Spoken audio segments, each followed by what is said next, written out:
Welcome to Glitch Please, the show where we talk about video games each and every week. I'm Ashley. I'm Adam. I'm Brian. I know how to pronounce my name. Brian. Yay, Brian. This is Brian. And welcome back from a very busy RTX. If you joined us here in Austin for that. It was an amazing weekend last weekend. Very, very, very busy. So I don't know about you guys, but it did limit my my ability to get my game on for the weekend. A little bit, yeah. I had to really just sit down and play games all last night. Yeah, mind you, made a very intentional choice. It's like, well, should we like hang out with everyone all weekend or like play video games? Yeah. It's the classic conundrum. We had a great time at RTX Austin. So if you came to either the No panel where we announced Club, or if you came to the Glitch Please panel where I discovered that we actually did have a new shirt for the No at RTX, which is pretty dope. So it's now like my new work uniform. I've already worn it this week. Can I get one of those? Yeah, so fun fact, that was a surprise. That was a surprise. We've been working on creating a new shirt for the No. And several months ago, I worked with some of the designers who, by the way, are amazing. The Rooster Teeth design team, spectacular. Like, everything they do is incredible. Yeah, we have very, very talented people working on stuff. And so I wanted to work with them to design something that's not just like a logo splashed across the shirt, because that's not very exciting, but just something that kind of reflects life, like gaming lifestyle. And so we did, and they said, this will be out sometime Q3. So, you know, sometime it's like, you know, the whole, like August, September. Okay. Wait, hold on. July, August, September, which I guess does put us right in the middle of that. Yep. But I hadn't been paying attention, I guess. And so during the No panel, I was like, and we're going to have a shirt at some point. And some lovely people came up to me afterwards and they said, do you mean the shirt that's in the RTX store right now? I made a beeline down there. I got my own shirt. I was very, very, very excited. Immediately wore it the next day and then wore it again already once this week. So you'll be seeing me in it a lot. I like that shirt. It's great. But it was a lot of fun. We did a Glitch Please panel as well. I was really excited about the Club announcement we made, which, if you missed it, we are bringing back the game club that we used to do, but we are also adding movie club, tabletop club, and book club. So we'll have, it'll be rotating each week so that we'll always have like something new and something fun to do. So if you're like, I don't like books, because Adam doesn't like books. It's not that I don't like books. It's that Adam hates books. I don't want to commit to reading a book a month. Just because I don't read that many books. I know it doesn't sound like a lot. I read like 2 books a year.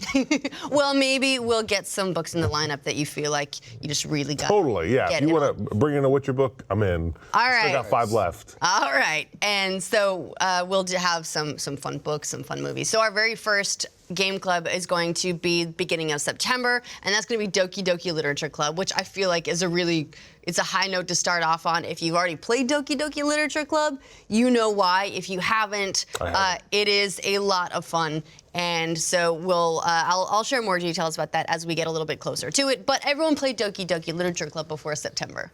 Yeah, that's soon. Yeah, it's going to be really great, though. And again, I worked with the design team, and they made this lovely logo and crest for the whole show. So it's going to be a lot of fun. I'm super excited about it. We're going to be doing that it's our first Rooster Teeth first show for the No. We do New Game Plus, which is the first exclusive post show for Glitch Please. But as far as just an actual premium show, Club is going to be our jam. And I'm real excited about that. Yeah, I'm stoked. I can't wait to play board games with you guys. It's going to be really fun. A bunch of fun board games. Well, I love this. You said you're moving you're going to be doing some moving in September. Yeah. And you're like, but I will come in for this. Yeah. That's when you know it's a labor of love. I'll take the couple hours out of my vacation. That's a whole world I know nothing about. So that's super exciting. It is. And there's also like, your perception of what board games might not be as expansive as they are now. Like, board games are wild these days. Yeah, like it seems like over the last decade they've just shot. I mean, I've had friends who are into Catan and some other things like that. There's that virus game, Pandemic, where you have to like tear up the cards and shit. It's like, oh, this is not Monopoly. Yeah. Like, y'all are going hardcore. Pretty sure I don't tear up the cards. There's a legacy version of Pandemic. That's what I'm thinking. Which is like, it's Pandemic, but it's a 12 game campaign. And as you make choices and progress, you'll destroy certain things by ripping the cards up, and then you'll make permanent decisions in your games. And that's what I'm talking about. Games, I know. Games are wild. I'm getting the vapors. Yeah. I played Tearing them up. Whoa.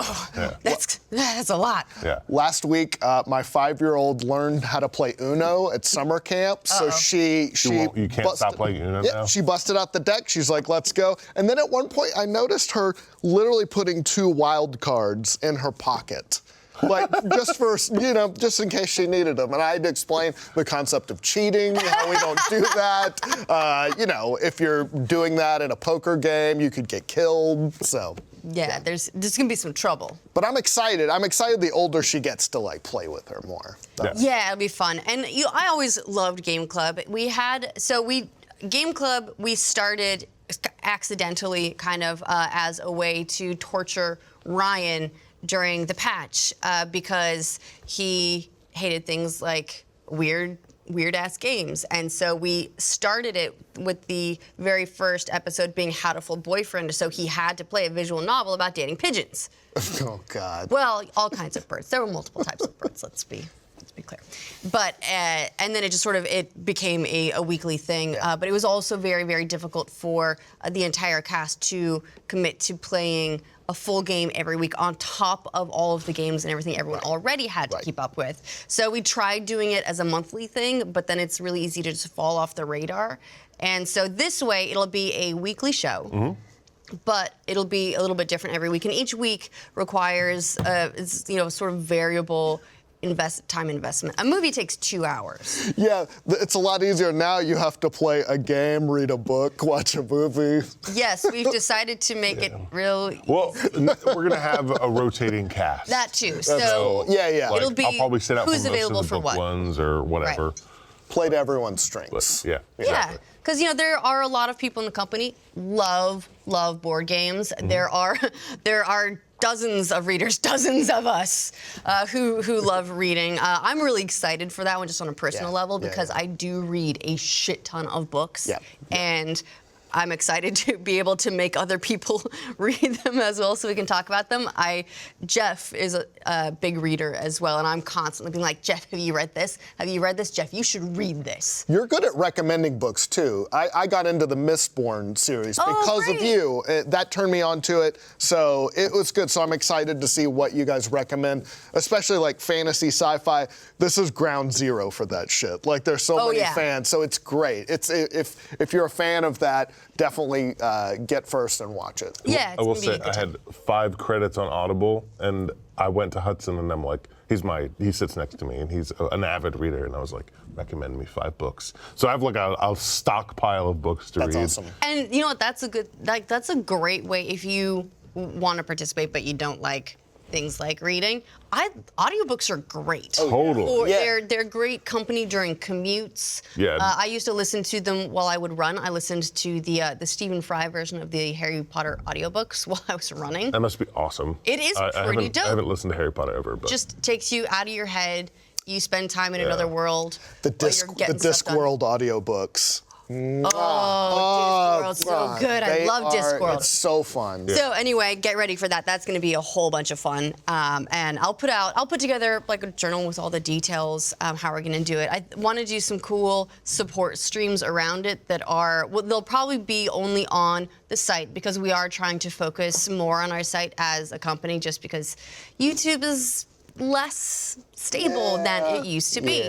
But we do have a website with our players and all our shows, and a whole bunch of new community features that are being worked on. So we're trying to focus on that more. So we might do some non-first exclusive, just like generally available, but on the website streams. I want to do gameplays for the game clubs that we're doing. I actually would really love to do story time streams where we read the first chapter or two of whatever the book of the month is, and so on. We should have a little easy chair, and someone has a pipe and glasses. Tiny chairs, everyone can lay down. Everyone gathered around. A cookie and some milk, and can lay down. Were you guys here when LeVar Burton read us a story?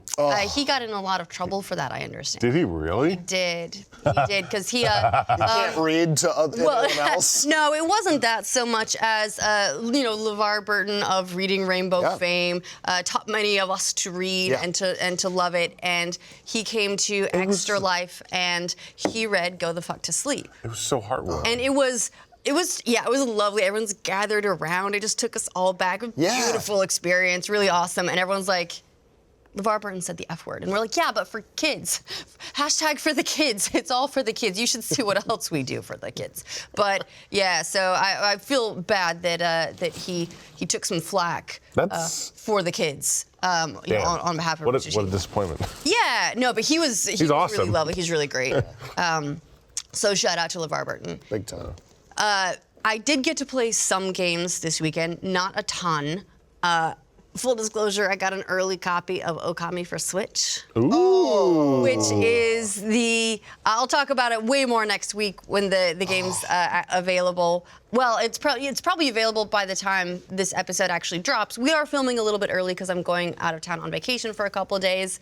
But next week I'll talk about it more in detail. But I'm happy about this, because Switch is the platform that I have always wanted it on. Even before the Switch existed, I wanted it on the Switch. I remember... Even when it was on the Wii, you were like, I wish this was on the Switch. I remember when it was out I initially played the game on PS2 and was like... Yeah. Then I was like, you know what would be great is like the sticks just aren't great. And then here's the Wii. I'm like, this would be amazing. Yeah. And then they were like... The sticks aren't good on the Switch. No. No, but it has a touchscreen. Oh, right. Touchscreen in handheld mode, and it has a gesture control for docked. Ooh. Exactly. Now you're on board. Nice. Now you're on board. Nice. The game, for just a quick overview for those who haven't played Okami, it's sort of a Zelda type setup in that there's like this sort of open overworld, and then you go into these more challenging dungeon areas. And one of the things that's unique about the game is the way that you sort of cast spells is through drawing certain shapes. So when the game initially released, it was you had the joysticks to try and do that, and so it can be really hard. It's like, well, was this a proper spiral or was it a circle? Because that's going to change once you cast it. On the PC, is it mouse movement? No, I did not play it on PC. So That's how it was in Harry Potter. I would assume so. And the other thing about this game is that it's sort of done in a like Japanese like watercolor painting style. Feels like Japanese mythology. Yeah, and it's really lovely. It's a little bit dated. There's this little like sprite in it who is just like obsessed with tits. Nice. Like and then he'll get all up in women's clothes and then be like, "Hey, babe, what's wrong?" Right. And it's like, it's product of the early aughts, whatever. Right. I don't care. It's so I do keep that in mind. Because I'm like, I don't feel like this would have been made quite like this. Yeah. Right. Now, who knows? It's a very Japanese game. Yeah. So maybe. It does not strike me as like a boob game. Like a boob-heavy game. No, but like all the ladies in it are stacked. Okay, cool. And they do have jiggle physics. I love the laugh from the control room at the word stacked. Nice. Yeah. Oh yeah, there you go. Yeah. Some boobs right there. Great. But all the characters in it are great. The gameplay is a lot of fun. Okami has a real place in my heart. I went back and I've been playing it on PS4, and now I'm going to play it again for Switch. I've never played Okami. I never played it the first. This is one of those that I missed the first time around. I think I own a Wii copy. I just never played it, so I'm happy to. Go check the cover and see if you got the one with the IGN watermark. Oh, really? Oh, yeah. So when I'm pretty sure it was the Wii version came out, I don't know, maybe they lost their own art, whatever. So they must have gone to Google Images or whatever and just searched up their art and printed it, and it still had the IGN watermark on it. A little ironic given current events. Well. So I've started playing a little bit of that, but I want to play a lot more of it, so we can talk about it in depth next week. So it looks fun. Plan on playing it. Yeah. It's gonna be a lot of fun. That was my main thing, other than Dead Cells, which we'll go more in depth on in a few minutes. Mm-hmm. It's $20 on Steam, Adam, and apparently the mouse and keyboard controls are pretty good. Cool. I might check it out. I mean, I have a lot of other games, but yeah. What have you guys been playing? Anything? Dead Do you Cells. play video games? Dead Cells, Hearthstone's new expansion, the Dr. Boom, came out.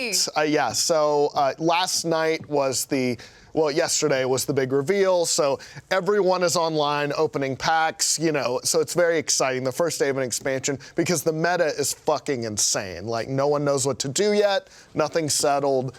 But it's got like a lot of mechs, a lot of like bomb throwing. So it looks like a lot of fun. Yeah, I like it. I like Hearthstone. Yeah, how much more are you going to spend on this expansion? Free to play so far.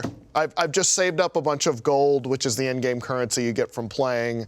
So, knock on wood, haven't spent any more money yet. All right. Well, I know. We'll check back next week. I need to go to AA for Hearthstone. Yeah. How about you, Adam? There's been nothing in my life except for Dead Cells. All right. Well, just because it's been a packed weekend. It was a very packed weekend. Yeah. Let's not waste any time. Then let's talk about some Dead Cells. Yeah.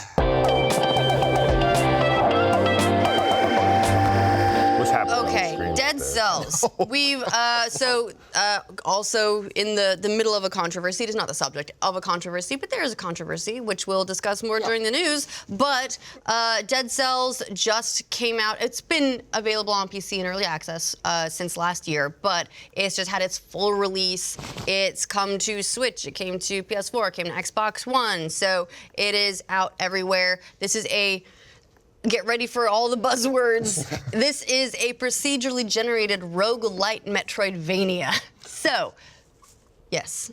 I was just going to say, I feel like it has Metroidvania elements. I feel like calling it a Metroidvania is like, it's going to confuse people. Yeah, fair. So there are a couple of things that this game does that take what you would expect of a Metroidvania, twist it around a little bit so that it does go more into roguelite. There's the difference also, roguelite, not roguelike, because if you die, you do start back at the beginning of the game, but unlike the pure roguelikes, you can get upgrades that are permanent throughout your play sessions. Yeah.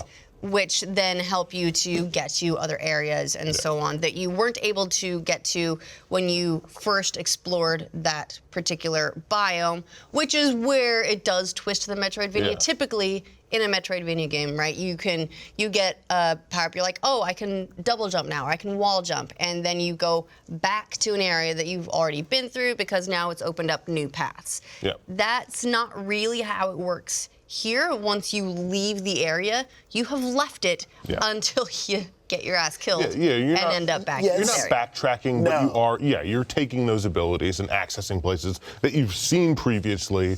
They might be in different spots, but you're going to access them nonetheless with those new abilities. This seems much more, I would call it a roguelike side scroller with maybe some Metroidvania elements. Yeah, it has Metroidvania elements. Yeah, but it's, if there's no backtracking, it's not a real Metroidvania. Wow, way to gatekeep. I will say, like, playing games like this, I don't know how people would enjoy just a regular roguelike without the standard, like the progression, because I feel like those little bits of like you're getting a little further every time and you're making your character a little bit better, like you can use multiple health flasks, so you're getting more money, like that stuff is such a important to the quality of life of this game. Like if you just start at square one every time, I would not be playing the game. Right. They find a nice balance between starting over, but like you said, you've made a little bit of progression. You can use an extra health flask. You have better items that are going to drop.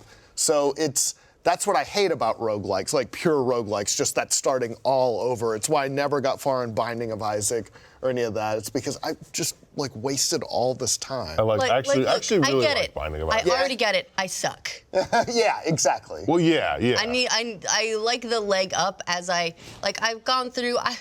I've done my time. It's a roguelike with training wheels. Yeah, I appreciate getting a little bit of a leg up once I've put in enough time to unlock those things. Because yes, I still suck. I need a little bit of help, and I'm okay if I have to grind a little to get it. Even Binding of Isaac has like characters that you unlock though that you start out a little differently. Yeah. I don't know how if that's considered roguelite or roguelike, but at least there's some progression there. Yeah. So this game, they've changed a lot.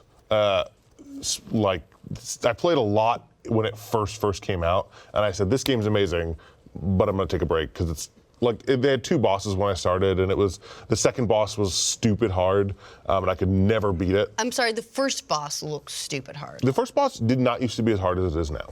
The first boss used to be, I mean, once you fight him a couple times, you'll probably get him down and then get him like pretty regularly. But don't be so sure. The first boss used to be really easy. It used to just be like the toxic sewers, then the ramparts and the promenade, and then it would be like the ramparts, and then like one other area, and then it was the boss, and it was very short. And now there's like this whole. It used to be like melee. I want to say it was like melee, ranged, and survival or something like that.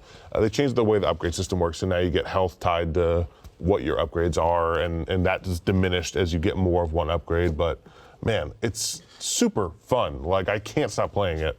Last night I had a 45-minute run. Well, how far did you get in that 45-minute run? So I got to the second boss for the first time. He's in the clock tower, and I beat him on my first try, and I was ecstatic. I was like yelling. Grace like, what's wrong with you? I'm like, I'm doing good. You're also good. This is your gameplay that we're showing right now, which is way better than me and Ashley were. Well, yes. I thought Look that at the slams. I thought I was starting to get the hang of the game, and then we sat down with Adam to do sort of like a primer overview of what Dead Cells is yesterday. He picks up the controller and just like immediately starts doing all kinds of crazy things. He's zooming through every enemy. It's just like you cannot touch him, and it came home to me how bad I am at this game. And look, I get it. Other people are great at games. Other people may not need the leg up, and that's cool, but I can hear the game calling me a pussy. It's like when you get into somebody's wheelhouse, like what game or what genre they're just good at. And you could just tell with Adam, like, because you were doing rolls and slams, and I was trying to do that later yesterday night. I was like, okay, Adam did this, I can, and just got waxed. You'll get a hang of it. Like, once you... I got the hang of the slams, and that helped a lot. It's fun. And also, once you get the hang, and that's all just basic movement stuff, but once you sort of get the feel for that, the flow, like, it's really natural feeling, and it makes the game so much more fast-paced, and you'll be able to like get through the areas really quick, and that's also tied to like getting to those time doors. It's really fun. There are these doors throughout the different areas that will close. They will lock if you don't get to them in a set period of time. So you may get to it and be like, this door sealed 2 minutes ago. Pity. Or 30 seconds ago. Yeah, and where the procedural generation comes in is where that room is located. Changes every time you run through it again. They have these sort of like these rooms in these sections, but the order they're assembled in changes each time you play through it again. So you're always sort of exploring it for the first time, like finding the route, finding the path, which then it does throw in an element of unpredictability. Yeah. Like you may zoom through as quickly as you can and still not make it to that door in this playthrough, and that's just the way that's gonna go. And they've got great items. They're like the special rooms in Last of Us. It's not like crucial, I don't think, it's like a pack of cells. Exactly. Yeah. Some blueprints, maybe one of those stat boosting items, but it's a lot of fun. You feel very accomplished when you get one. Yeah, and the way the upgrades and everything work as well is some of the enemies, when you kill them, they drop these little blue orbs. Those are cells, and if you get to a checkpoint, so basically you get through an area, and between areas there's a dude that you talk to,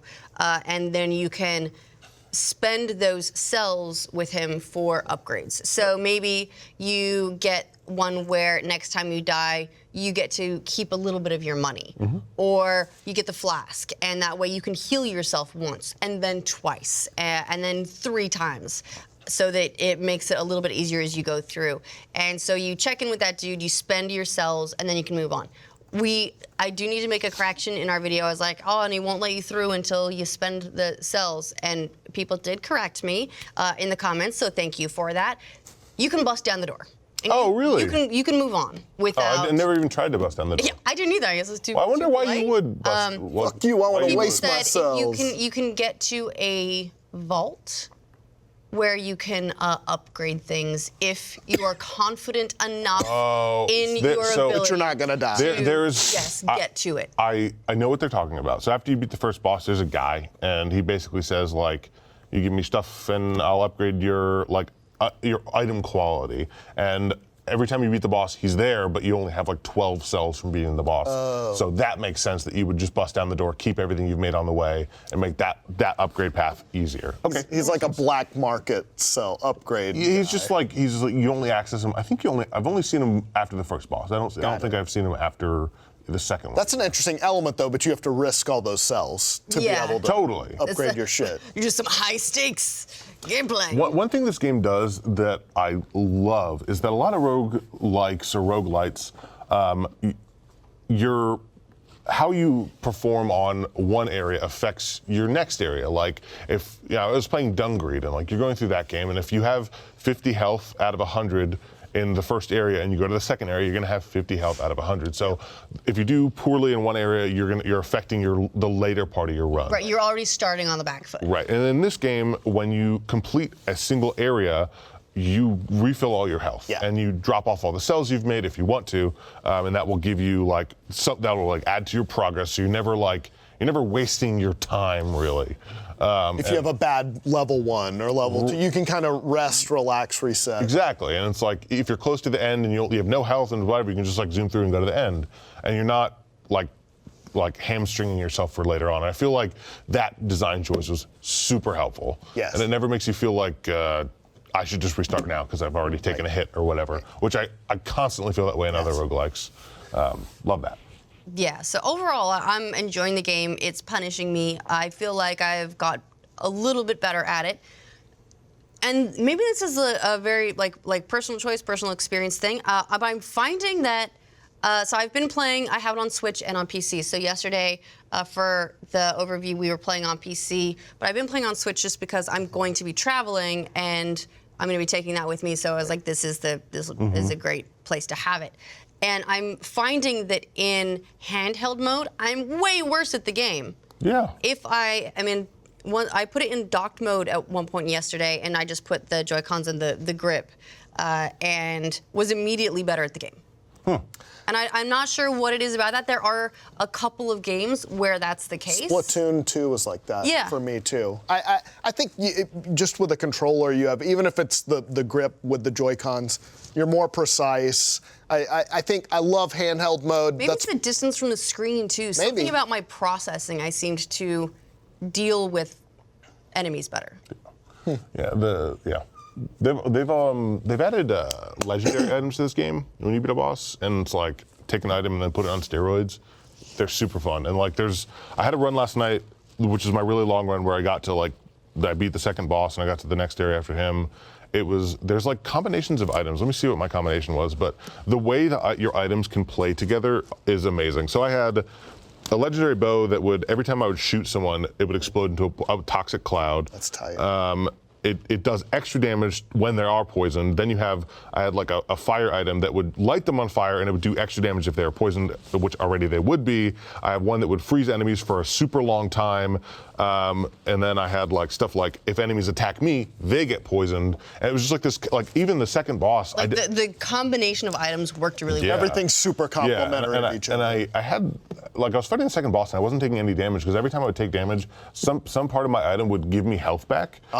And it was just the boss, every time he would hit me, would start sinking in health because he would get poisoned, and it was all this stacks of damage. It was insane. You just stand there and you're like, all right, come on. Yeah, come at me. Come at me. Grace came out, she's like, you're doing really good. I'm like, thanks, babe. I appreciate it. It's kind of like in Skyrim when you could put together a build that gave you unlimited mana. You could just that's what this feels like. Yeah, when you get a good run in this game, man, it's like crack. It's so much fun. Yeah. But then there was a really big low afterwards where you're like, I had 6,000 health. I have 100 health now. Oh, I have no legendary weapons. All right, time to start over. They're gone. Forever. But it's, again, you're making permanent progress. So you're unlocking blueprints to get new weapons, and there's stuff I haven't seen before, and there's some really cool, fun toys to play around with. And just great pixel art. Dude. They have set a new bar in terms of what pixel art can look like, the effects, the animation. The style's great. It's, I think pixel games can be hit and miss. I think some people use it as a bit of a shortcut. There's so much care, so much detail put into the game. It's beautiful. Is it wild to you that this game came from a developer that's made like, I don't want to say right? dozens, but like a bunch of games that I would never give a second look at. And then like they made this one, it's like, this is amazing. Where did this come from? Yeah. Maybe this was like a long-term goal, and they were making these other games like in service to this, this bigger project game. That's because that's what this feels like. Yeah, maybe they just felt like they needed to build up the capital. Right, keep the lights on. Although was this crowdfunded?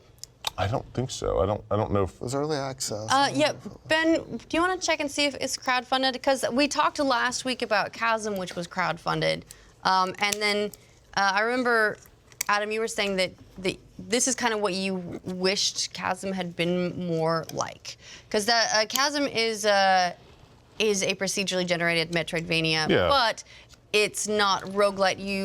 You don't expect to die frequently, so the procedural generation doesn't really have any sort of impact unless you finish the game and then play the whole game over again. Right. So Dead Cells was just early access. I'm not finding any kind of like old Kickstarter or anything. There's also a bunch of other like really cool interactions they've thrown in there. I was talking with Adam before the show about streaming interaction, where you can link your Twitch account to the game. And as you play through, different people in the chat can like join in as Captain Chicken, who can heal you, can attack other enemies, all based on like command prompts left in chat. The chat can vote on which like route you're gonna take. They can vote on different, like as you go to different areas, what like is gonna make the game harder, what's gonna make the game easier, and like a whole bunch of other just like kind of fun, goofy stuff. I'm glad you told me about that, because I'm definitely gonna mess with that. Yeah. Sounds awesome. There's also, so like, I've only ever played the game while streaming it. So there's like are there curse chests in? There are. So the curse chests are so dumb. Oops. Yeah. No, oh man. So those are like the chests that drop in, and they talk about like they kind of like talk dirty to you. They're like, hey, hit me, hit me and open me. You know you want it. Hey, buddy. They changed one thing that I really liked. So they have these challenge rifts in the game, and if you see like a little rune on the ground, sometimes you need an ability to interact with it and slam through it, but sometimes it's just like you touch it and it opens up a rift. And what would happen previously was, this is a room where it had a ton of traps and spikes and like balls going everywhere, and if you touch anything, you lose the room. But if you get through it, you would get all these items, and now the way it works is, if you decide you get in, and the first thing you see is a chest. And if you decide you want to take the items out of the chest, then you got to get through the room. But if you don't, you can just back out. But it's not a one-hit room anymore, and I feel like the rifts are so much more fun now, because you're like, if you're walking through a ton of spikes and balls and chains and all that, like you might get hurt once, but I don't feel like it was too punishing before, and they made it a little less punishing in those rooms. There was I did a curse chest when I was playing last night, and it said that it basically the great items, but then the curse it put on me was I needed to kill 10 enemies without being hit once. Yep. That, by the way, did not happen, but that would have been what it took to clear it. I also had one weird thing happen which I didn't expect, in that I opened a regular chest. You can be going through a level, there'll be a room just with a chest, and I opened a chest and a bunch of like monsters popped out. And so it took me a second to react to it, because I was like, what just happened? Then I had to kill everything, and then it was fine. Yeah, But a ton of stuff just jumped out. Those are new. And also, if they catch you off guard, they're doing a ton of damage, because they do like there's like 18 or like 20 enemies, but they all drop cells. So like it's a bad thing because you're getting jumped. But it's a good thing. Yeah, but you're getting a ton of cells. Also, so while you're playing through, if you're streaming, there will be these little Twitch chests that have like the Twitch icon on it. If you try to open them up, a bunch of like elite monsters spawn that start attacking you and your little Captain Chicken. But then while you're fighting them, the chat can type in things like whiff, bam, boof, that'll start cracking the chest open. What? And they'll help you like break the chest open for a bunch of really good items. That's really smart. Cannot wait to. I'm messing with that. It's really cool. Smart. That sounds awesome. I like streaming integration with games. There's a lot of fun stuff. I remember there was one that would you almost made that through. Nothing happened. There was one game that you could like whisper things, would just like be in the air. Ew. It was a scary game, and so it would just like freak people out a little bit. There's been several games where the chat can decide to make it harder or easier, throw up an extra challenge. Oh, man. And I get the feeling that typically they don't make it easier. Right, yeah, the ones where they can add scary enemies or monsters or like make it harder, they're always going to add those monsters. This game does a weird like thing where the Twitch chat is both helping you and hurting you because they're voting on like difficulty modifiers for different like areas of the game. Right. But also when you come across bosses, someone in Twitch chat can like take control of the boss and every 20 to 30 seconds spawn like a, extra hard attack, or like the options were for the first boss is zombie, rain, like tornado, and that just like will fuck your shit up. Dude, those are not normal attacks either. That's wild. Yeah. That's exciting though. Cool. I love that stuff. Also, it's smart because they're going to make it fun to stream, which will help sell more copies. Yeah, it's fun to interact Yeah, with, so everyone sort of wins. That's great. Yeah, this is because I like, every now and again I'll find a roguelike I really, really like. And I think Binding of Isaac was definitely like high on my list. Risk of Rain was high on my list. I liked Rogue Legacy a lot, and this one has become my new favorite one. It has so much to it. I love the art style. I think the biggest thing is that just the combat feel alone, even when you don't have cool items, like it just feels so good to control. Even from the jump, you're swinging your sword very fast. It doesn't feel like you're limited, like it's put a lot of artificial limitations on you. Right. So I already feel kind of badass. Although I did get a sword at one point yesterday that is slow as shit. Yeah. It would take things down a really, big heavy quickly. hitter, but slow. Yeah, it's like enemies would take 2 hits, but I had to be able to get 2 hits on them, and that was tough when they're all dodging around. Nimbly bimbly. Also a good game too. I call them podcast games where you can like listen to something, do something else, because there's not a ton of story in this game. It's mostly gameplay. It's a lore light. There are a couple of lore rooms that you'll come across that'll have little things, but overall the story is, hey, you're a prisoner on an island and you don't have a head. You just have like a flaming place in your head, and that's where you are, and that's what's happening. Go on. And I like that. And there's room for. Yeah, you can get little bits of details about the world and everything, but that's not what's going to keep you playing. No, it's trying to get as deep as you can every time. And that's actually one of the few things that they added to the. Normally, when you launch out of early access, it's like, here's the thing that makes this game 1.0 launch ready, and this time it's just like, here's some more rooms. That's what you get, which is fine. I mean, it's just weird. Like I could have played it last week; it would have been basically the same game. Yeah. Totally fine. Yeah, well, they made one other really big change, and that was removing the early access banner. Oh, yeah. That's really a game changer. I think probably this was just them waiting to get released on Switch and everything simultaneously. Yeah, make it concurrent. It makes sense. But they've also said they're not done updating it, which I love when games continue to update. Like Hollow Knight. Great value. Yeah, Hollow Knight, man. Shovel Knight did a great job of that.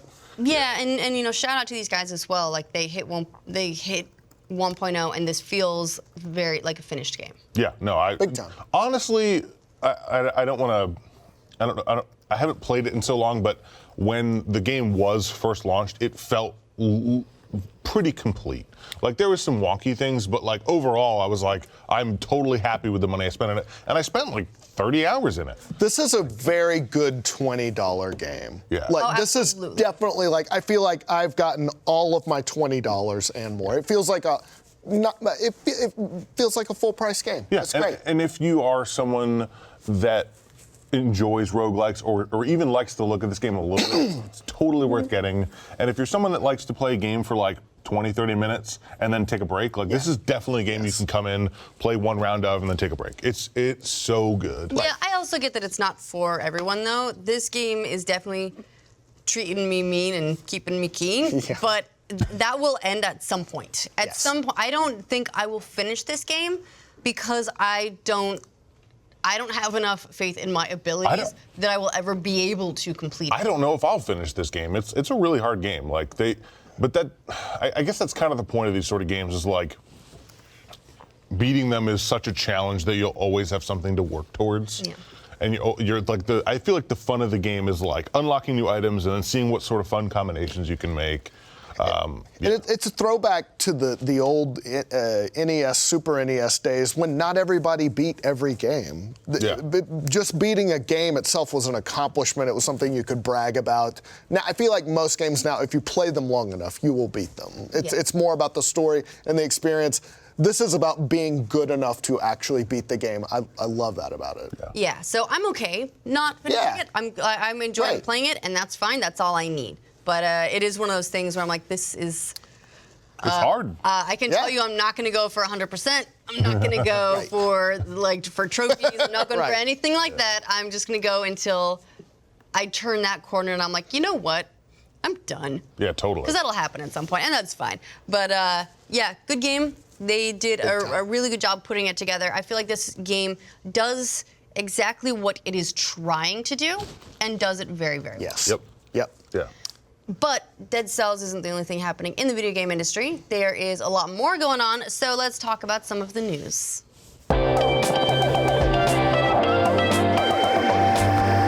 Actually, I lied. Dead Cells is the only thing going on. So there is, I don't want to dwell too long on this because we did have a standalone discussion about it where we went very in depth and spent a lot of time going over all the nuances. But there was a bit of a wave made throughout the video game industry, particularly in the critical world, because of Dead Cells, in that an IGN editor sort of went rogue and sort of plagiarized their review from a YouTuber.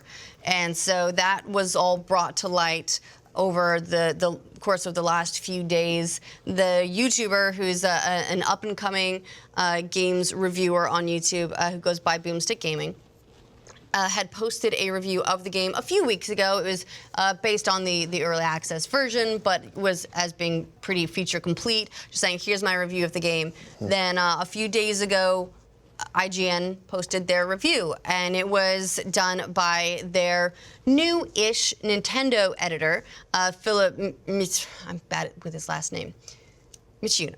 Michuna? I don't know. M-I-U-C-I-N. M-I-U-C-I-N. So Muchin. I apologize. I'm not great with the pronunciation of the last name, but he posted up his review, and this is the first review that he did all the video capture and the editing and the writing. So he wrote it, edited it, and he narrated it.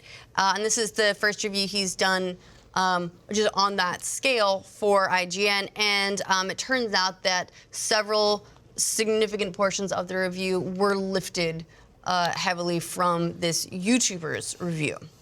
I think the YouTuber did a good job of, after this happened, he noticed the similarities. He came out with a video being like, hey, what's up? This is kind of my review. What should I do? And posted kind of a side-by-side breakdown. That's what I think elevated this and sort of made this kind of go viral. It prompted IGN to do something about it. And I think they did the right thing. To their credit, they pulled it. They parted ways with the writer. You have to do that. Your credibility is at stake. You can't jeopardize that for one. Absolutely. Yeah, I think that it's important to note that the actions of one writer does not reflect the whole company. No, and there are so many people at IGN that are hardworking and have tons of integrity and are great at their jobs. Right. And it sucks that one person's actions can make a lot of people go, man, IGN sucks. They just plagiarize their reviews. Because that's not the case. It's one guy. He doesn't work there anymore. Yeah. I think what set this apart is they paid attention and they took action, because stealing happens all the time. I have jokes that get stolen by bigger sites, by aggregators. I had a joke when Monster Hunter World came out. I tweeted a joke about it. It went viral, and it ended up on a very popular gaming YouTube channel. And I was like, that's my joke. And people were alerted. Credit you? Not at all. Call them out. And it was honest game trailers. They used it at the end. I kind of tweeted hey guys, and nothing. And my followers sort of pointed it out too, but nothing happened. And I was like, that's shitty. And I feel like, to IGN's credit, they responded. They took it down. It was quick. So I have more respect, honestly, in a way, for them for doing it, because I think people take shortcuts. People, will sort of pull. I think there's a sense of the internet of we can just sort of take from, where I think some people have that idea of we can just aggregate. And it's not cool in something like this, especially with a YouTuber who has 10,000 followers. More now. He's up to 20 versus giant IGN. And the thing is that it's a review. Yes. Which is supposed to be one of the holy grails of video games editorial. Yes. The whole point of a review is to share your thoughts and your analysis on a game. That's what that format is. And so why would you use someone else's? It's the opposite. Isn't this the fun part? Getting to review games? Like, isn't that why you get into it? Not to take someone else's or repurpose another review. Yeah, so I don't know what was going through this guy's head. Yeah. I don't know if he procrastinated and just like didn't have time to get through everything, or like didn't, I don't know, feel confident in his writing, or I don't know what would possess him to do this. But I agree with you. I think IGN absolutely took the right approach. They wasted no time polling the review, and by the end of the day, they were investigation. And then they said, you know what, this is inexcusable, and we're done with him. Yeah. And so, you know, that guy, I don't know what he's gonna do next, because no one's gonna listen to a review from him. I don't know how it works in gaming media. In journalism, traditional journalism, you're done. Like, you have to go find something else. Like Shattered Glass, that movie with the New Republic. There's a very famous case in the 80s of a reporter wrote a story for the Washington Post about a kid who was addicted to crack. And it caused a huge uproar. People were like, where's this kid? Like, we got to find him and help him. She won a Pulitzer for it. She made the whole thing up. Holy crap. Yeah, it was they teach it in journalism classes. It was completely made up. They had to retract. I mean, a huge black hole. Was she just like, well, this was actually just a creative writing practice, and you put it in the wrong place? I forget her. I think it just eventually accidentally submitted it to the newspaper. Yeah. Weird. I think it just sort of fell apart under questioning. But these things happen. And plagiarism happens. I think it's going to happen. I think what sets organizations apart are how they deal with them. And if they deal with them in good faith, and I think IGN did it in this case, and I think they deserve credit. Yeah. I agree. And the thing is, you can't expect them to have known. Yes. Because this was a small YouTuber. There's no way. They did the whole 8th grade approach, was they changed just some of the words. And when you copy an essay, and it was and it was from a video in any case, so it would have been really hard to search up and do any sort of comparisons, even if they were on the lookout for that. But I think that they would typically want to trust their editors to write their reviews. Weird, at some point, you have to trust your writers. Right. Yeah. So I don't blame them for not catching it, but I think that they approached it absolutely correctly once they found out. They took immediate action, and so lots of respect there for that. Yeah. I don't really think they had any other choice. No, definitely not. But there have been a couple of other things going on. Some new details came out. Smash Brothers. Not a ton of information. Nintendo they had another direct. It was Smash Brothers focused. They made a couple small announcements for that. Yeah, they're adding Simon Belmont as a fighter from Castlevania, obviously, and the Donkey Kong's major nemesis, King T. Cruel? Or King K. Rool. King K. Rool. King K. Rool. King K. Rool. And some sort of echo characters of those. It's a pun. It's King Cruel. King Cruel, gotcha. There we go. For some reason, I always want to put a T in there, and I don't. Makes no I'm sense. bad with abbreviations or initials. They've got some echo characters of those. They've got a new training room. You can practice your launching. People. I don't know. It seemed. I feel like it was like a home run launching thing. Yeah, that was the last one. 4. Yes, yeah, because that's definitely been in there, but it's also fun to have back. Gonna have in this. I have kind of a rundown of all the updates if you guys want. Yeah, absolutely. Do it. Richter and Simon Belmont are new characters. They're going to be echo fighters of each other, which means they are similar players with just kind of the same moveset. King K. Rool is a playable character. Rathalos from Monster Hunter exists in the universe now, and not as a playable character, but as a trophy that you can summon to the game that'll come and just fuck shit up. And also kind of as a boss of a level where he'll just appear and you can fight him. Chrom and Dark Samus, Chrom from Fire Emblem, Dark Samus from Metroid, are also echo fighters. There's 103 stages, up from I think it was 54 or 57 from the last game, including a Castlevania stage where you can fight Dracula as a boss, and all these different monsters from the game appear just to mess with you. There's 800 music tracks. They also announced a weird Switch MP3 function where you can lock your Switch, put it somewhere, and listen to Smash Bros. Music as you walk from place to place. Weird. There is also a... With wired headphones. Yeah, that would be nerve-wracking. There's also new battle modes and like UI goodies, like ally battles, rotating stages where you can basically select a bunch of different stages that swap in and out. And tournament mode's back, and Luigi is also canonically dead. I think that's it. Wow. All right.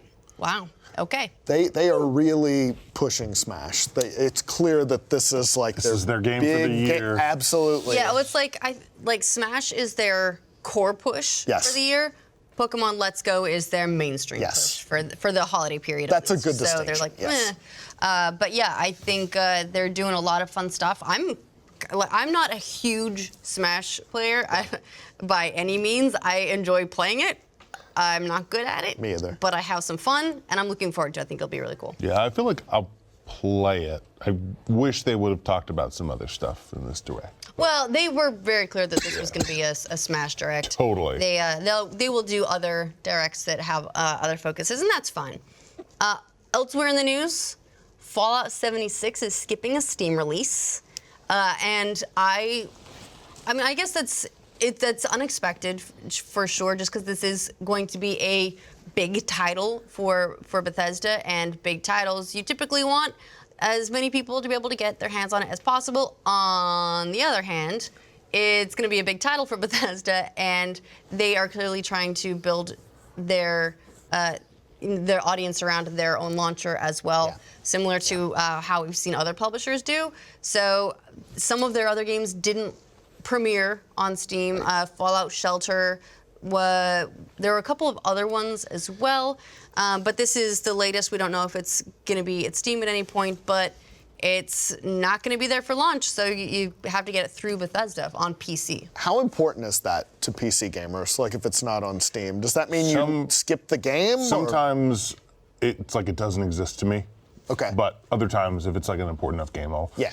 Like, I feel like I would probably play Destiny on PC more if it was on Steam and not in the Blizzard launcher. It's not that I don't use I just don't open it. But Steam is always there. Steam is like, it's like I turn on my computer and I turn on Steam. Like, I look at my library and see what I want to play, and that to me is my library. Like, I feel like the other launchers are like a destination. Like, I already know what I want to do, so I go there for those things. Got it.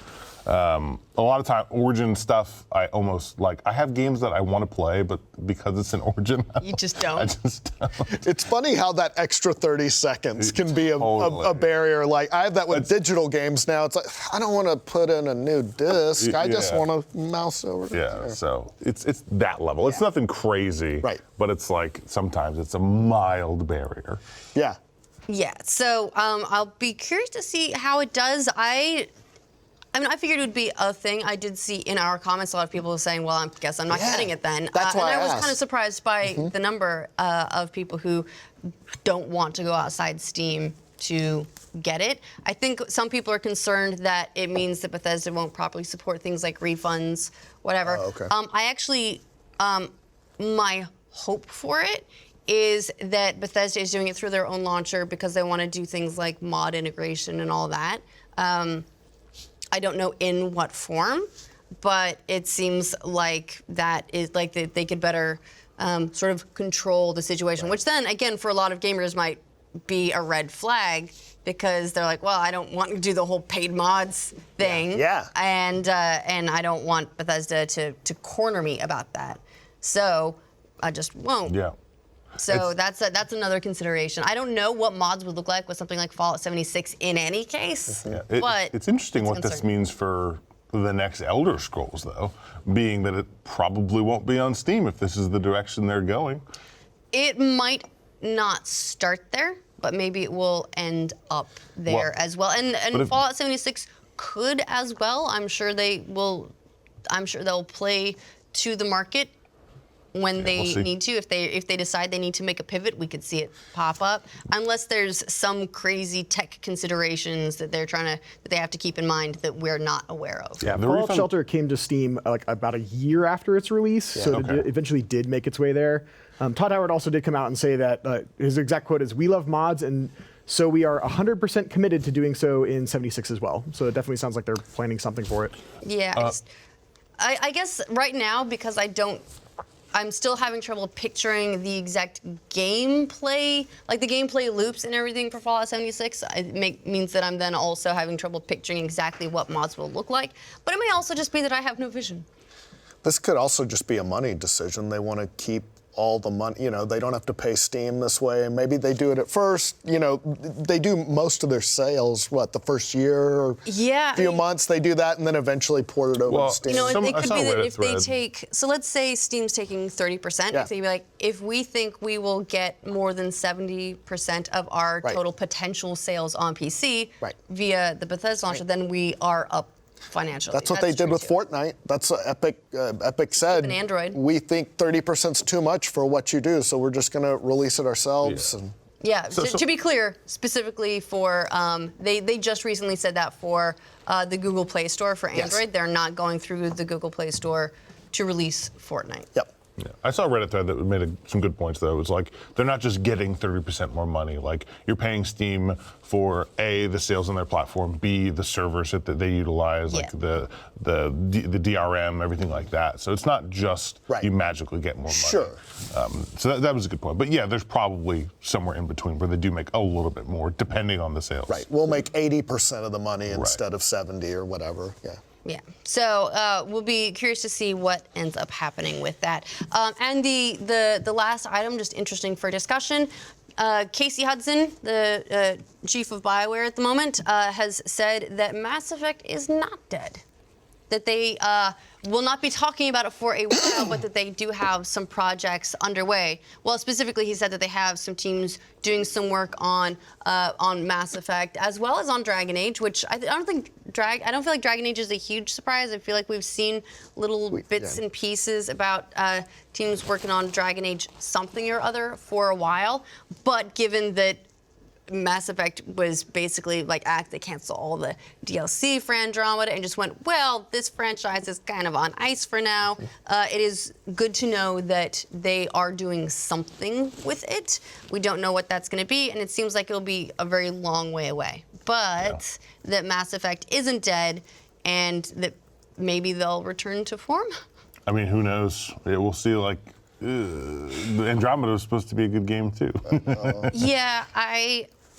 I'm sort of two minds about it. On the one hand, I just loved the original Mass Effect trilogy so much. Yeah. And that's why I really wanted to like Andromeda, and I was so disappointed in what they put out. Yeah. That, but I still enjoyed those ones so much that they're what I think of when I think of Mass Effect. And when I think of getting more Mass Effect, is like, I'm aiming for that. I know. And so if they do that, I would be very, very happy. If they, again, just like put a rookie team on it and like pay attention to it or whatever until they're like, hey, wait a minute, all the guns are backwards, then then I'll be like, okay, well, the one strike I could take, two, you're starting to be a trend here, and so maybe Mass Effect maybe it doesn't have the potential anymore. Mm-hmm. Maybe it really was just that trilogy was great and it's done and over. But if they can make more compelling Mass Effect, I am on board, because it seems like they can continue building great, compelling stories in that universe that I want to play through and I want to experience. They just need to be good. Yeah, we'll see. So, fingers crossed, we'll see. He was very clear that it's going to be a while before we hear anything. But it could be a team of two people who are on it right now. A very small R&D team. Yeah, or whatever. Like pre-production of like, what if we were to do a thing? What would that look like? Why don't you guys whip up some concepts and bring it to us? So we're talking years and years and years, but still, maybe more. There's a little glimmer of hope. More. All right. Anything else for you guys? You guys? All right, that about does it for this episode of Glitch Please Then. We'll be back next week with more video game talk. Also, if you're a Rooster Teeth First member, make sure you join us for New Game Plus exclusively for Rooster Teeth First members on the website. And other than that, yeah, see you next week, guys.